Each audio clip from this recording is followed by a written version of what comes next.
அன்பும் நல்ல பண்பும் ரெண்டு கண் போல் காக்க வேண்டும்.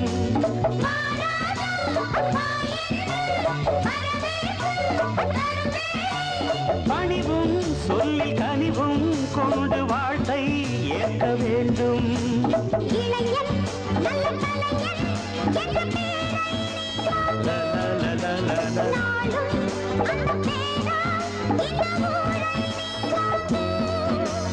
ஒரு நாயகன் உதயமா